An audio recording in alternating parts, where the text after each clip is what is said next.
We've got Shubhra and Alex from Synergita who are going to take us through how to chart performance, criticality, and potential value of each employee. Shubhra, is that in fact the case?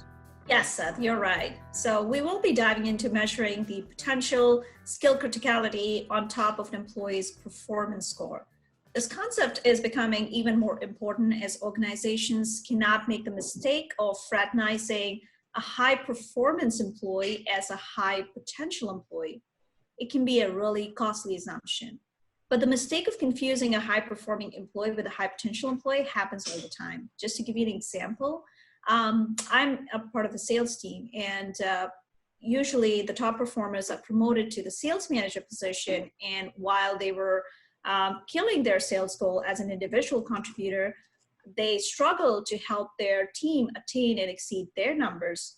Meanwhile, the team members they feel sometimes undervalued or not as successful, and they decide it's time to start looking for growth opportunities elsewhere. So both scenarios hurt the morale and drive turnover. Okay. And Alex, you're going to show us actually how we can see this, yes? Absolutely. I'm going to show you within the Synergita system. There we go. All right, let's dive in. Within our system, you can simply view the 9-box analysis. So here I can essentially see my team score and also a breakdown of the whole company as well, which can be viewed in the HR portal. So within Synergita's 9-box analysis, this report focuses on predicting who is likely to become a key driver for organizational performance.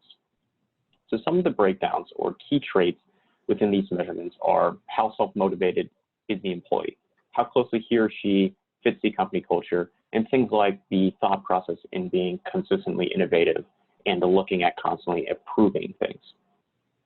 So how do we actually get this information? So you're now diving into one of these boxes, or this is what's within one of those boxes, yes?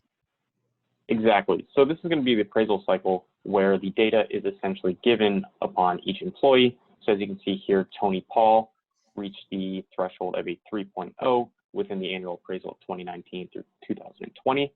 And then for each section of the performance score, potential score, and critical score, he reached the maximum threshold. So in terms, Tony Paul is an excellent performer or a star performer as we're talking about, which he can be located in the excellent performer box here on the bottom corner. Perfect. So we see him exactly where he should be. 100%. So in layman's terms, this person probably deserves a promotion or is going to be looked at as someone who can handle a managerial position. All right. So we've got somebody in our sights here who can certainly handle a managerial position because we've mixed high performing with high potential. Yes, Shubhra? Yeah, and as I was saying, mixing high-performing employee with a high-potential employee happens very commonly and is just the first part of the challenge. High potential can be a difficult thing to identify, primarily for two reasons, Seth.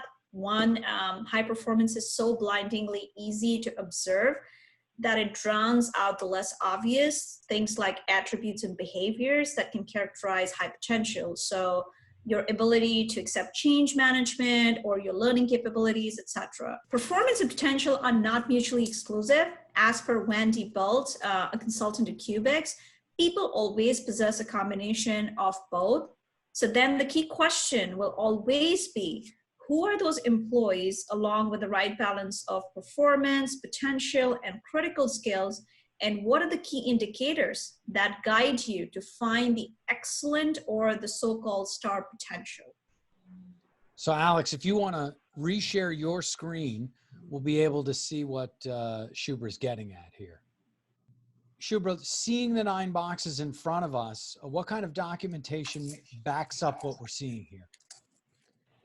Great question, Seth. So we do have a lot of studies that show that by adding an excellent performer, who we are also calling a star for the team, the effectiveness of the team is boosted by 5 to 15%. Astounding numbers, right? Remarkable, indeed.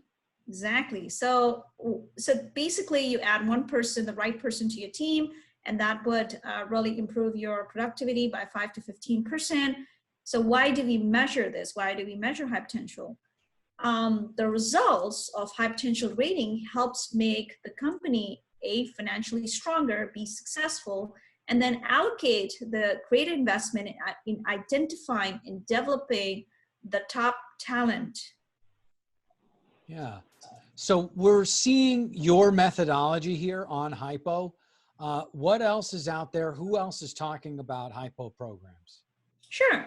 So to give you an example, like Harvard Business Review research highlights that organizations spend a huge amount of money to develop high potential programs, while that targets just the 5% of the employee population. Moreover, there are 79% of high potential programs that are unsuccessful or they have failed to produce the desired result. The primary reason being failure to identify the right employees or the candidates for the high potential program. So here at Synergita and its high potential score is going to help you identify, assess, and develop high potential and high performers, while the process will help you serve the progressive actions to engage, nurture, and retain the high potential talent pool while building a robust succession pipeline within the organization. Yeah, and it's so the focus is not necessarily just HiPo. You can do HiPo wrong. So dive back in on the amalgamation piece here as far as Synergita's HiPo. Sure. So as I was saying, Seth, we definitely could converge based on the demo which Alex showcased to us just now. Most organizations kind of fail to identify the right candidates, and they tend to jump the gun by just considering a high performance score and to be the right fit and miss to closely scrutinize them on the basis of some important attributes of things like behavioral patterns in various situations like high pressure or adverse environment. So monitoring and tracking the high potential score is important, but it's also important to kind of do it over a period of time. It would be advantageous.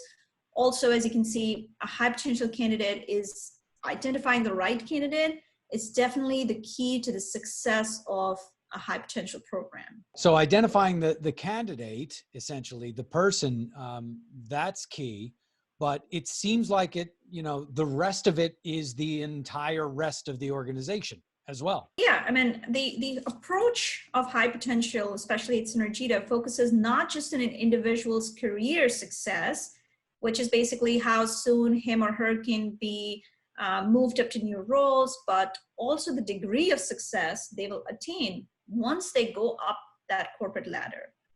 So the ability to move roles faster might not have a direct correlation to their success, especially when employees reach leadership positions. And in all of this, managers really play a very big and a critical role to really identify the thriving talent than even they might realize. So it becomes increasingly important for an organization to empower their managers with the right tools and the right training. Because a manager who would understand the difference between the three pillars that we have been speaking through, which is performance, potential, and criticality, will always be more effective in engaging and retaining employees who exemplify the right aptitude in one or both potential and performance. Yeah, and we talked about cost earlier. We talked about HiPo programs being out there, but not being good enough, or not even being good. So, for that CHRO that's listening to us, what would be, the maybe a final thought on the business case? Sure. So while, this data can definitely tell you that employee development is not a cakewalk, but failure to assess performance versus potential is a very real business problem. But the good news is it's a solvable business problem.